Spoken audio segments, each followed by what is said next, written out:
I'm Gloria Chow. I live in Brooklyn, right outside of New York. I'm actually from SoCal, where you're from. I'm a small business PR coach, and I'm a very non-traditional PR person. Never worked a day in my life at any agency, marketing, or PR. Kind of started cold calling, I kid you not, by dialing the operator at the newsroom and just getting unknown clients featured and hacking it as an outsider. And so after I kind of cracked the code on it, I'm like, okay, you know what? Let's make this accessible for all the small business underdogs. And so we have a community, I think one of the most diverse communities online, mostly female founders, mostly women of color, first generation immigrants. A lot of them, English is not their first or second language. And we're all kind of doing this sacred work of taking up space and promoting ourselves when generationally, culturally, it didn't either feel safe or that it didn't feel natural for us to do. So it's really about advocating for us to take up space and make some effing noise about ourselves, because that's what we need to do to be able to get our business out there. And you help people get PR without an agency organically.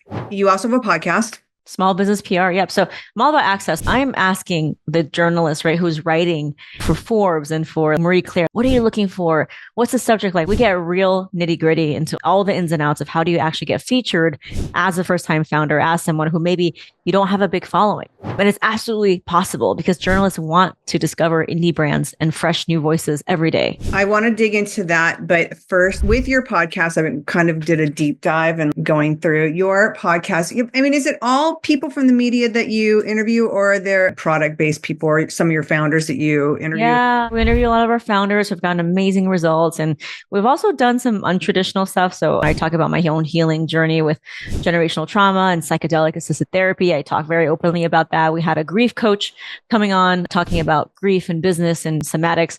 So it kind of runs a gamut. There are episodes that are very kind of like no BS, get to the point of implementable strategies. And then there are some that are just more about how I feel about the world and my worldview, because I really think that the world is kind of burning around us and we can't just do business as usual. We need to just take a beat and to acknowledge what we're going through collectively as a society. Okay, so then I'm going to jump into that because I want everyone to understand and learn how you work with people and getting PR and some of the simple steps that are very simple, especially the shortening of emails and whatnot. But since you touched on that, there's a few things. Bro marketing, open conversations about diversity, and what you just mentioned, the generational trauma. Okay, bro marketing. All of us have seen these emails, but please explain what it is, because until you went through and you kind of showed some examples, I'm like, oh my God, I get hit up with those all the time. It's funny because I actually subscribe to that, because I think when you first build a business, there's the same 5 white guys who have these templates that have worked, but we're just fundamentally different as consumers. So I don't necessarily think that those templates work anymore. And what bro marketing is, first of all, it's mainly younger white men who basically think that all you want to do is make money and that is their one and only thing. And so they'll DM you with something like today, I got something that's like, hey, I'm going to show you how to print money with a low ticket offer. And I literally responded, I'm like, print money? Like, do you think that's why I started my business? And so it's this conception that like, the more money you make, the more successful you are, the more worthy you are, and more valuable you are, right? And a lot of us have bought into that. I have as well, being a daughter of a widowed immigrant who she's from China, was literally in communism. So I was brought up with that thinking. And I think it's just a symptom of this kind of end stage capitalist society that we're in, which is very toxic, where we put outside measures, whether it's KPI revenue, top line revenue, which by the way, tells you very little about the business success, above anything else. And I'm in a season of deconstructing that, of unraveling that after burnout and after really buying into that internalized capitalism to see what is it that I want for myself. Because here's the thing, after I have hit those quote unquote revenue benchmarks, I felt even more unhappy and I was always chasing more. It was never enough. There was not a dollar amount that would have made me feel happy. There's always this constantly moving goalpost. So then I thought about, okay, well, what also grows year after year in the natural world? Nothing. Cancer and viruses. And so I think we need to embrace a more humane way of doing business, which is embracing seasonality. Right? You can't just keep going all the time. Your body will shut down. We know this from psychosomatic work. And then figure out what that looks like for myself. And so since I've rejected this more is always better mentality, my messaging has really shifted. Instead of just like this, like constantly pressuring urgency, countdown timers, 3 spots left, 2 spots left, really letting go of that expectation. Because here's the thing, people don't buy with that anymore. That does not work anymore, especially after what we've been through collectively. We are oversold to. We are in a trust recession because now everyone's an online expert. And so all those bells and whistles of urgency that used to work in the old school playbook of the marketing bros doesn't work, at least not for my women community.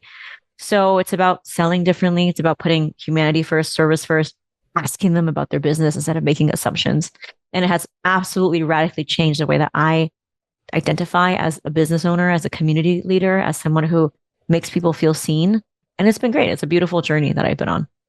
Well, you're super transparent. I said this off camera. The younger generation of retailers and a lot of marketing people are becoming more and more transparent. So I'm 59. I think my generation, everyone's very close-lipped. They don't want to talk about their feelings. They don't want to talk about what their beliefs are, politically or not.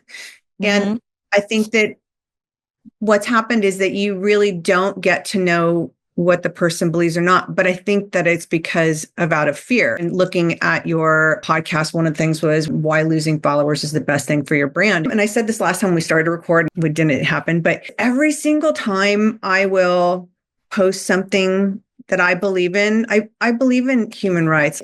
I believe in so much of what is not happening right now with our current political climate. And every single time I post something, it's like I can guarantee people unfollow me. And now, I think I said it to you in a DM, now I'm getting people like, you really shouldn't even touch these topics. You should stick to retail, unfollowing. I'm like, wow, I kind of feel like I made it now. Somebody actually told me they're unfollowing me.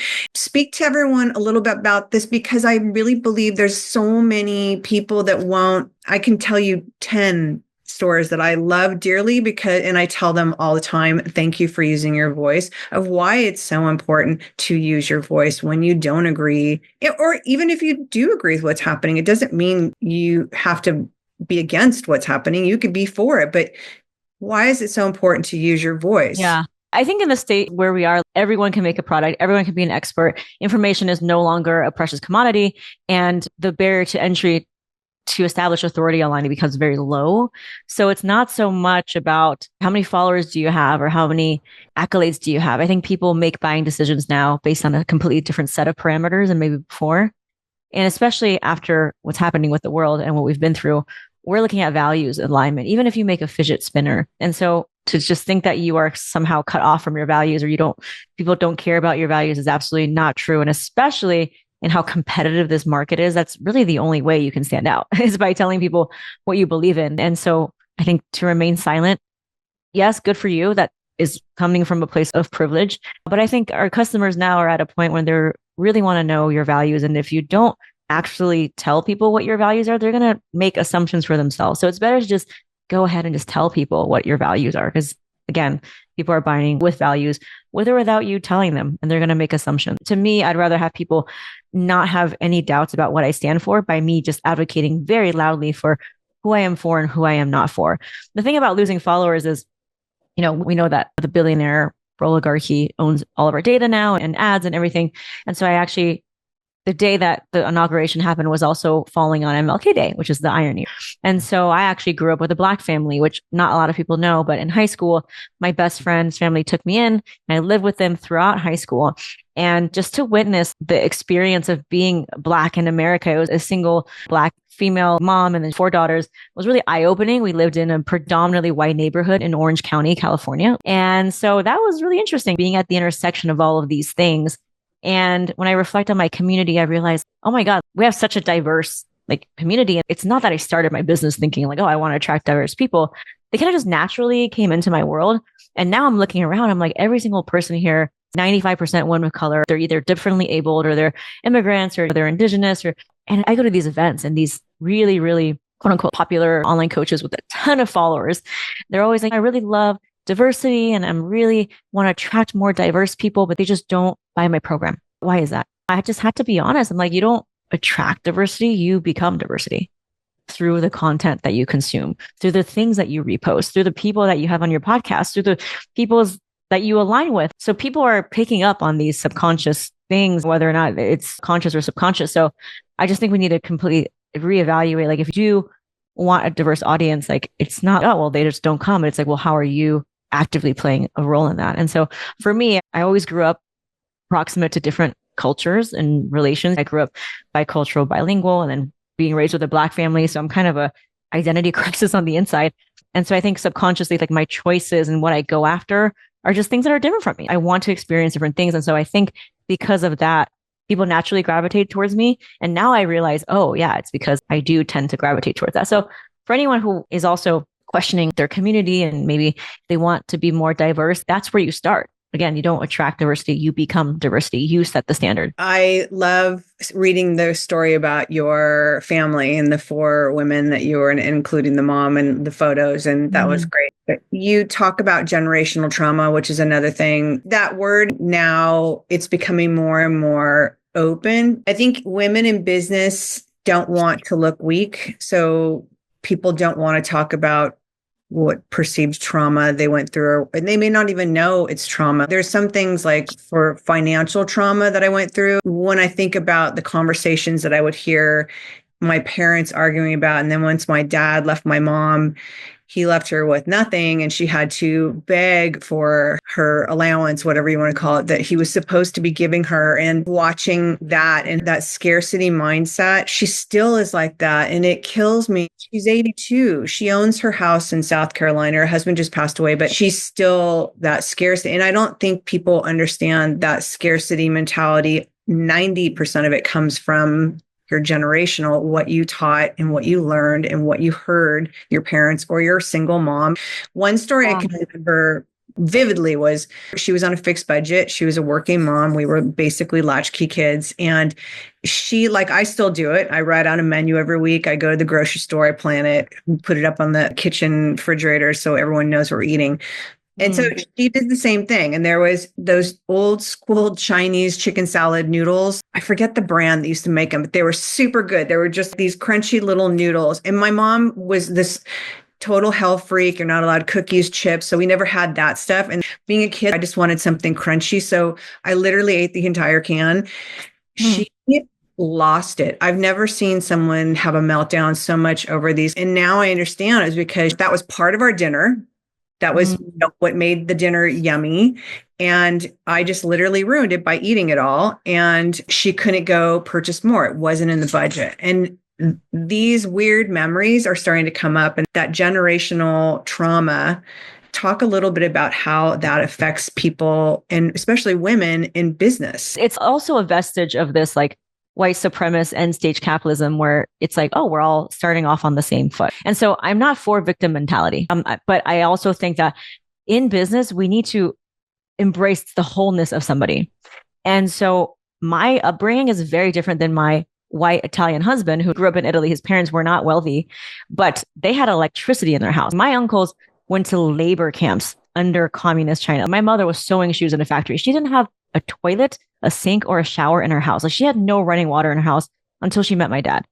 And they were on food rations. So I feel like that generational trauma that's very close to my generation, I need to unravel that. That's very close proximity within one generation to literal war, famine, and death. And so I witnessed my husband, who is just amazing, but he thinks like, why shouldn't I have a good life? Why shouldn't I be happy and find the person where I think there's always a price to pay? For example, when I met him and I was like, there's no way I can be this happy in a relationship. One of us is going to die a horrible death. I would have literal nightmares because I'm like, I don't deserve this. There's no way. I would have nightmares of one of us like getting hit by a bus or just like really toxic stuff that he doesn't think about. He's like, of course I'm happy. Why not?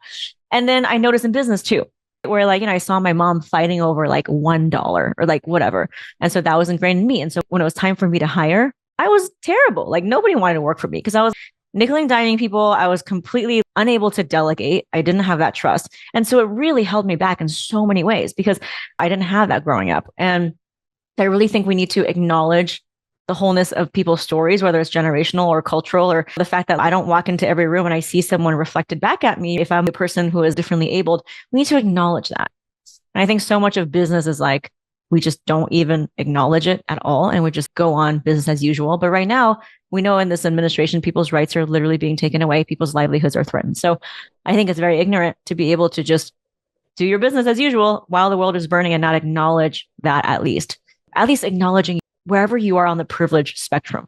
I have privilege because I'm not differently abled, but there are people who are differently abled. So I need to acknowledge that too. And I'm still on my learning journey. I have someone in my program who's actually mute, and I didn't know that. And so when she came on to one of the calls, I started talking and then I was like, oh, unmute your mic, feel free. And then she's like, not all of us are able to speak. Like, can you please turn on the transcription? I was like, wow, I need to learn. I need to learn how to have different settings for people. So that was a wake up call for me. So we're always learning on this journey. And so I think we need to be curious and we need to embrace the wholeness of people and not just put everyone into one blanket category. Because it's beautiful. It's beautiful, our stories. How would you suggest people like saying it, but what's an easy step somebody can do to start that journey?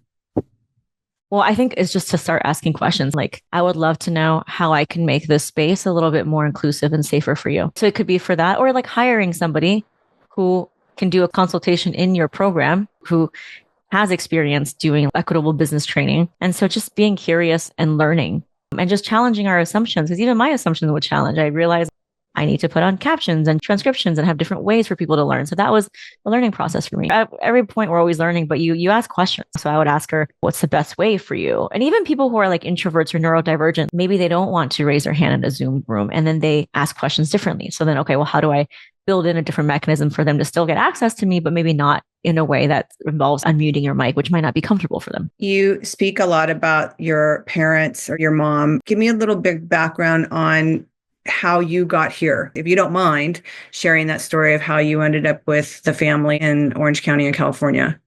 Yeah. So my father passed away when I was 3 years old. My mother became a widow before she was 30.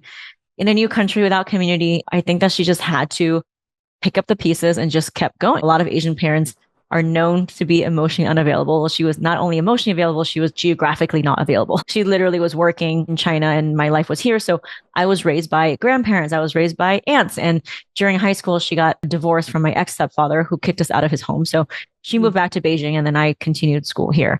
So for all of these reasons and life circumstances, I just didn't get to spend a lot of my life with her. I probably spent only 8 years of my life with her. And so I always felt like our relationship was just something that I could never reconcile. And it was just the biggest puzzle in my life because I'm a very self-determining person. I can figure stuff out, but I just couldn't figure out my relationship with her because she was someone who culturally, linguistically, so different from me. And then not having a lot of years together just contributed more and more and more to the fact that we just didn't really have to deal with each other. And so I ended up just not seeing her very often. For example, during COVID, I didn't see her for 4 years. I wouldn't really talk to her on the phone that much. I felt like we had nothing really to talk about. When we did, we would start getting into arguments about what happened in the past. And so it was always very combative. And I knew logically that she's my mom and she's my only living parent. And I needed to try to amend things with her, but I just couldn't do it. I just felt like there was decades and oceans apart, literally. And it was through the work of discovering psychedelic assisted therapy that really changed me. Michael Pollan, I think he has a quote that's like, think of your mind as like grooves, like when you're sliding down a snow sled, right? After a while, the grooves get formed and then the snow sled always goes down. And the work of psychedelics, what it does to your brain is that it kind of puts a fresh layer of snow so that you can create new neural pathways and way of relating. And so I had this transformative sound journey with a facilitator and healer in upstate New York. And through my experience, I saw my mother in the hospital holding my little hand, and my father's dead body was in front of her. And just in that moment, I felt such deep grief in my bones, viscerally. I felt her grief of losing the love of her life, of not having the life that she wanted, of having to work her ass off, even though she had this kid, and just all the grief of the life she didn't have that I have now. And I think through viscerally feeling her grief, this channel of compassion opened up in my heart. Logically, I could talk to a therapist for years. And logically, I knew she had a tough life, but there was so much resentment about her not being there for me, her not calling me for my birthday, and her not understanding anything about me. And in that moment, that kind of melted away. And so I think the somatic part of the healing work that we do is so important. I mean, so much so that me and my husband actually invested in a venture capital firm to fund other psychedelic assisted companies because there's no amount of intellectualization that could have helped me get there.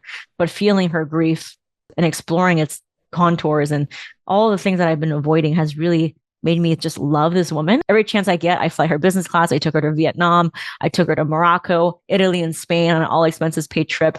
With the time that we have, I want to be able to make up for the time. So now I call her every day, which is so weird because I would go 4 months without calling her, but I call her in the morning. I'm calling her when she's like my best friend now, which is absolutely wild.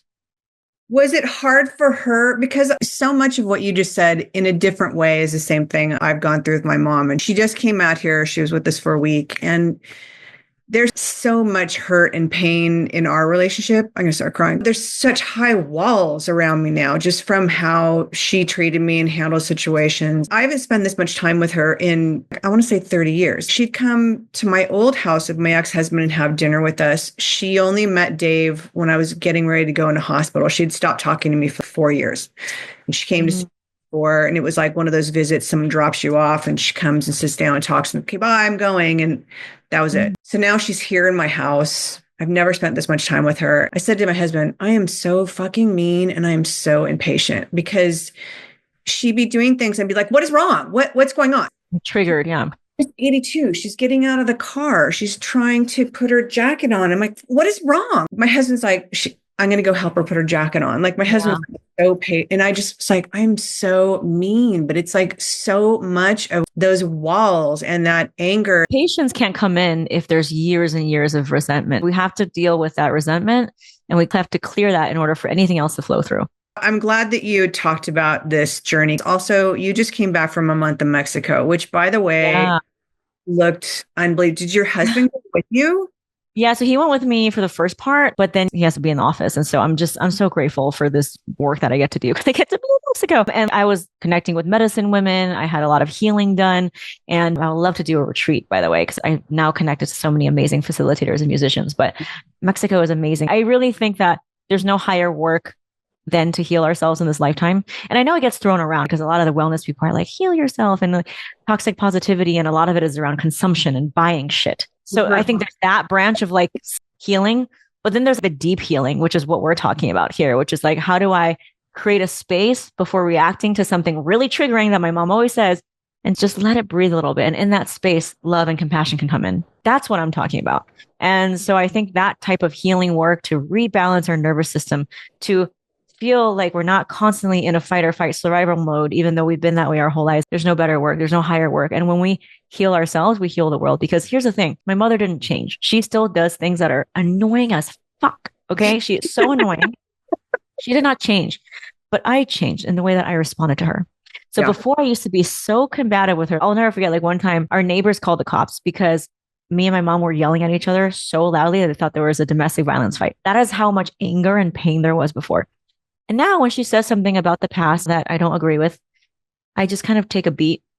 And it's in that microsecond, whether it's 1 or 2 seconds, when I realize like, wow, like where there was resentment, now there's love and compassion. And so that's when I really feel like that worked. And so because I'm not so combative with her, she's not as combative, and she's softened as well. And so I really think that there's so much ROI and ripple effects when you change yourself. Like everyone heals, because she's beaming as a person. For the first time in her life, she feels seen by me. For the first time in her life, she feels like her daughter wants to talk to her. That's volumes. Yeah, because I think it pains her, right? I'm sure it pains your mom too. She wants to have a good relationship with you. She just doesn't know how to, because you guys have decades of misunderstanding. Same thing with me and my mom. But because I've softened, and it's not about being right, and it's not about her understanding me. She may never understand me. She probably will never. We have nothing in common, but that's no longer my goal. I've kind of just let go of that. There's so much beauty in letting go. And I think that's one of the greatest lessons we are here to learn as people, is how do we let go? It's not about holding on. It's about letting go. That's amazing. Okay. We're going to talk about what you do. There's so much that I've been watching with you, the coach of the underdogs, the voice of the underdogs, the journey you've been on, all the things. And there's so much I wanted to ask you about, including the PR, because again, this is a retail podcast. There are people that have products. There are people that have e-com. So I think PR is relevant across the board. Your story and what you do and who you are as a person, I think obviously that speaks volumes of why I feel like, oh my God, this is what I want to talk to you about, along with your business. But there's so much of you that is there, that is true, and that is so transparent, that there's not a lot of people that do that. And I think that that is so important right now, as far as standing out as a person, as a business, whatever. I think it's really important for people to know who's behind the brand and what they stand for. And so much of that is what you embody. So that's why we led with the other.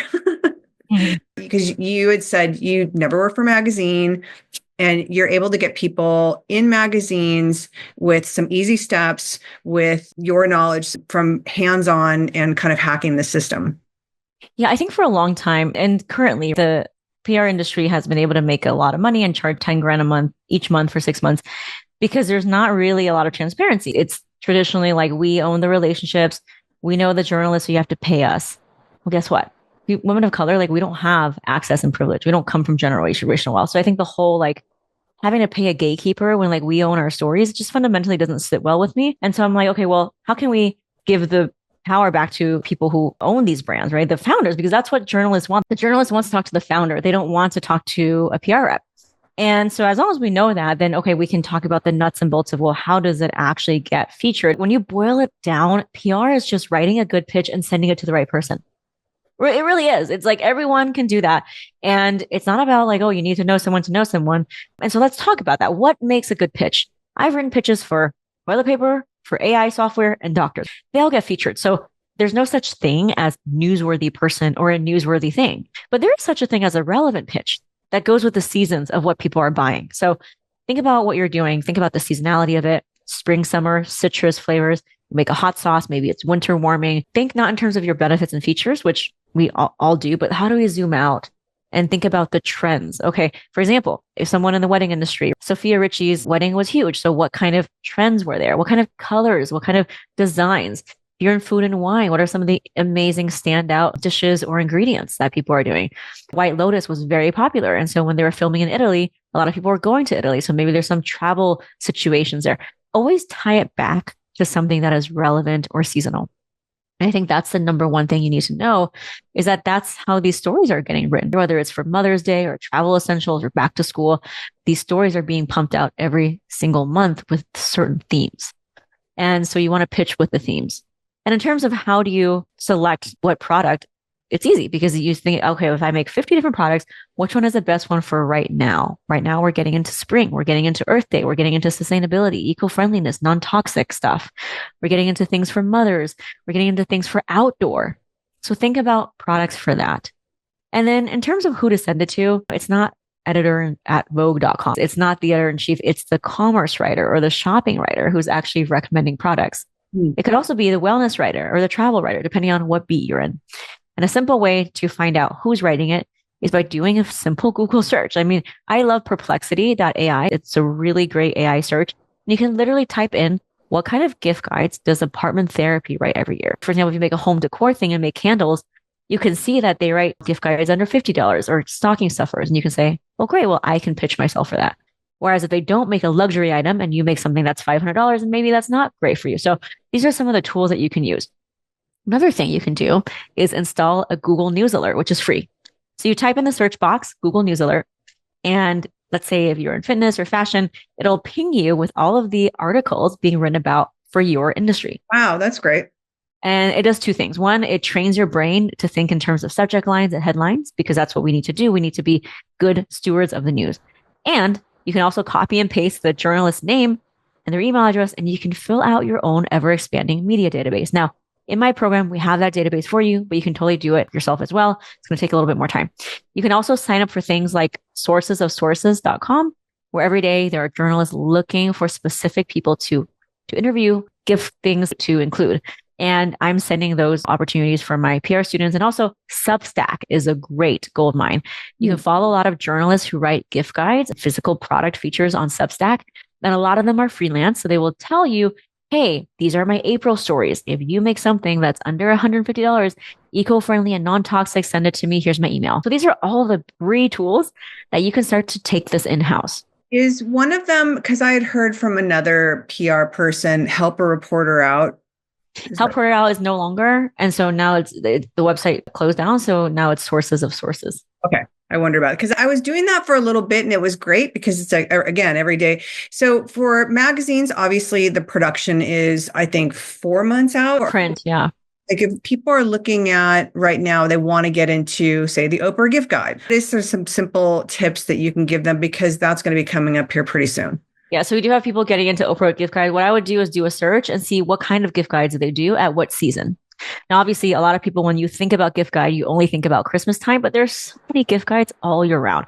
Valentine's Day gifts for her, gifts for mom, gifts for graduates, right? So you want to know what are the buckets and what products fit into that bucket. For digital, like a BuzzFeed or a Refinery 29, you probably want to pitch around I want to say like a month and a half out. So right now we are March, great time to start pitching for Mother's Day, right? Which is in May. If I'm pitching for like a Q4, which is like a boom in all of the different gifts, probably want to start around September, October. But there's also last minute gift guides too. So raise your hand if you've been a last minute person, if you have next day shipping or it's a digital product, great for last minute gift cards. And there's also gift guides for how to spend your holiday gift cards. So don't ever think you've missed a boat because there's just so many of them. Here's another bonus tip is that all of the gift guides that if you Google, like they don't change. They just kind of update the list. So if you can just search, for example, Real Simple or apartment therapy, what are the gift guides? They're probably going to write the same category every year. And so knowing that, then you can say, hey, I loved your gift guide that you wrote about the 14 best esoteric gifts for plant lovers. If you're doing it again this year, here, my plant themed whatever would be perfect. It's a great way to start that email. Let's talk about how to write the email. So my CPR framework is the one that I came up with from just cold pitching, honestly, and getting rejected. And I picked up on patterns on when the journalist would actually say, okay, well, tell me more. Because remember, I never started in PR. I don't have any contacts. I'm not a part of the Cool Kids Club. And so CPR stands for credibility, points of view, and relevance. And when your pitch has these three things, pretty golden. It's pretty good. And a lot of times people are just so terrified by pitching because they don't know what to say and they've never been taught. And so this will help you orientate and have a structure of a pitch without rambling on forever and ever. So you start with a subject line. The subject line is not going to be your name, your company name, or the word pitch. It doesn't matter to the journalist. They don't know you. But what's better is something like samples available, right? Best travel-friendly toothbrush under $100. You see that it almost sounds like a category. And then in the email, you want to start off with relevance first in CPR, because what is news if it's not relevant? So relevance can be a statistic about why flossing or toothbrushing is good. It could be something about a celebrity used this viral travel hack, like whatever that relevance is. It could be a poll that you've surveyed your audience. And then you can go into 3 or 4 bullet points about why your product is perfect for that. Again, don't give them a product brochure of all of your products. Pick 1 or 2 that are perfect for that, whether it's a bundle or a seasonal item. So for example, I'm working with an electric flosser brand. They're coming out with a lilac color for Mother's Day. And so I would say something like flossing is actually linked to a better menopause outcomes and also reducing the risk of certain illnesses that happen more in women, whether it's Alzheimer's or whatever, heart disease. And so that's the relevance. And you can say, that's why we have this lilac edition of our award-winning flosser. This is how much it costs. And here's why it's great. 1, it's travel friendly. 2, it's rechargeable. 3, it's Teflon free. Like whatever the product specs, make sure you put in where they can find it. Is it on Amazon? Is it only on your website?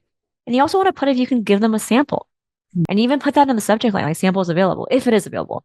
And if you do have an affiliate link, an affiliate code, put that in there. I will say that more and more magazines now want you to have an affiliate link because it creates a win-win. You don't need to 100% always, but if you do have one from Skimlinks, ShareASale, Amazon, put that in there too. And there you have it. That's pretty much the anatomy of a pitch. You can put one high-res photo.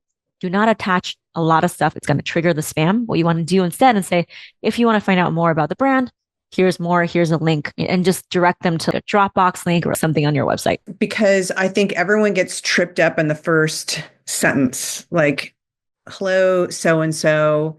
I can't stand like, I hope this email finds you well. What is the best opening line where it's still you have the politeness, but you're not going in for the kill?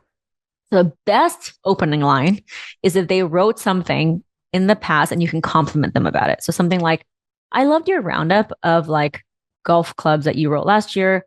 I actually bought one for my dad. He loved it. Are you writing one this year? So it shows that you've read their article and you're also giving them a compliment. That's the best way to do it. Now, obviously, if you're sending a lot of emails, you maybe don't have time to do it for every single one of them. And in which case, then you do the relevance piece. As your audience are looking for cold weather remedies, as we head into allergy season, like whatever that relevance is, you want to start with that. Skip over the nicety part. Yeah, I wouldn't. That's just a waste of space. One thing I will say, especially because we get this here a lot, I'm sure you do for your podcast as well. We get pitched a lot. It's like, hi, after listening to your podcast on blah, blah, blah, I was intrigued by one of them. It was a bro marketer. I finally had to say, have you listened to the podcast? You wrote the name out, The Retail Whore. Have you listened to any of them to hear the format. There's F-bombs dropped. There's not a format. No, they don't. They have never looked at it. I'm like, well, you might not want to pitch somebody like this then if you haven't actually listened to it. Yeah. And you don't have to listen to every episode, but please do not start with, I loved your episode with so and so, and I found it intriguing, because every single person does that. Yeah. Don't do that. And also, don't hire a third-party agency to pitch for you. If you don't even have the time to actually email me and you're having someone else do it, I already don't want you on my show. There's so many podcast agencies out there who are taking lots of money from founders and they don't do their due diligence. They're pitching me construction management people. I don't cover that. And I just feel bad. I feel bad for the founders that are paying money to these agencies. So absolutely, like, follow the CPR method, do your own due diligence. One thing about podcast pitching, I will say, if you do want to get on a podcast, instead of the 3 or 4 bullet points, turn them into questions. Here are the 5 questions I can answer on your podcast. You see how that's so great, because you're already doing the work for me. And this is a tip from my friend Ellen Yin, is when you start the email, don't start with, I loved your episode on so-and-so. You can say, I love your podcast because X, Y, and Z have gone ahead and rated and reviewed 5 stars. Here's a screenshot of the review on Apple. 99.9% of the people will never do that. Yep. And so if you're actually leaving me a review and you're screenshotting it, you're actually doing me a favor. And so that will definitely get my attention.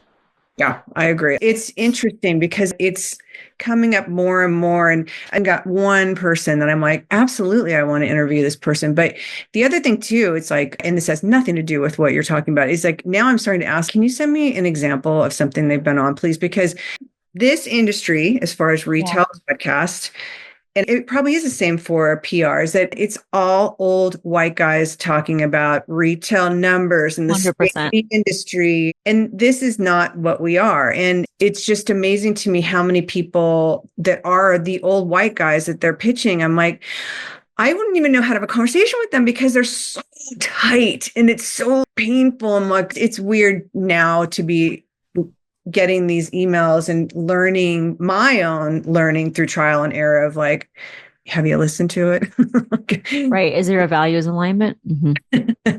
Tell people how they can work with you.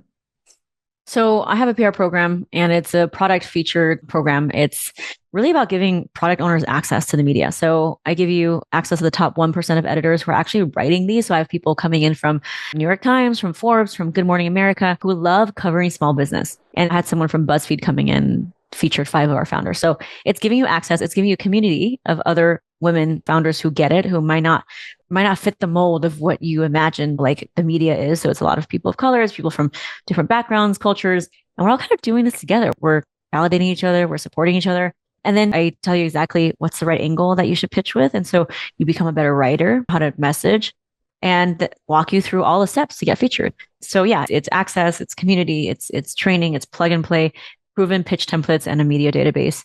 And I also have a podcast called Small Business PR, where I interview journalists and just stuff that you can't Google. It's like, boom, all the things. And then if you DM me the word Michelle on Instagram, I will give you a link to a training that's going to help you kickstart your journey. Fantastic. We'll have a link for that in the show notes. All the things that you've noted, we will make sure that are all listed in the show notes. Where my editors, I have to say, are amazing. It's so incredible to go back through and read everything you pulled out. Now I don't even have to ask the guests, can you please send me this? They just pull it all out. They're amazing. Tell them a little bit about what you have coming up as far as trips or anything like that you're excited about. And I also want to ask you one last question is, how do you find inspiration? You just came off this amazing trip. I'm sure that was incredibly inspirational, but on the daily, how do you find inspiration? So we're very connected with the music scene here. My husband is also a DJ in his free time. So honestly, dancing and physical movement, it's therapy. We do therapy on the dance floor. So whatever it is that you love to do, find a community, and also realize that like there's so much richness in life outside of business. And I think one of the gripes that I have is, and also my husband has told me this too, it's a very American thing to define yourself with your business. And so as much as I love my business, there's so many other aspects of my life. And so how can you maybe embrace that for yourself too? And then I find a lot of creativity when I travel, when I do things that are not business related. I get some of my best business ideas at that when I'm on a trip. So it absolutely works. Okay, I want to unpack that really fast. Very American about identifying yourself with your business, because I think so many people that is literally the extension of who they are. Right. And everything gets filtered through, is this going to make me more money? I still find that to be the same old playbook. I find it to be transactional. There's so much richness in ways of being there for a friend, of going to a new place, of having free time in your schedule. It's just so nourishing to be able to like go to Mexico City for a month and still work or come up with offers that have nothing to do with PR and talk about psychedelics when it's like, well, you should really stay in your lane. It's like, well, no, I'm going to do what feels right with me. So again, it's embracing the wholeness of somebody and the wholeness of your life. I love that. I love this conversation so much. Thank you. Give everyone your socials and your email. So at Gloria Chow PR, at Gloria CHOUPR is my Instagram. I share a lot about my mom, funny video of me and my husband dancing. And then you can DM me the word Michelle. I will give you a link to my PR training, or you can go to gloriachowpr.com/masterclass and watch the training right now. You see an actual CPR pitch word for word. And that got someone featured a dozen times. I had people watch that training and DM me, and right away they got featured who have never joined my program ever. So it absolutely works. Thank you so much for your time. I love this conversation. Again, thank you for being so incredibly transparent about everything. It is so eye-opening and it is so refreshing to see that. And I can't tell you how much I appreciate it. Thank you for creating the space to make me feel safe to do that. Thank you.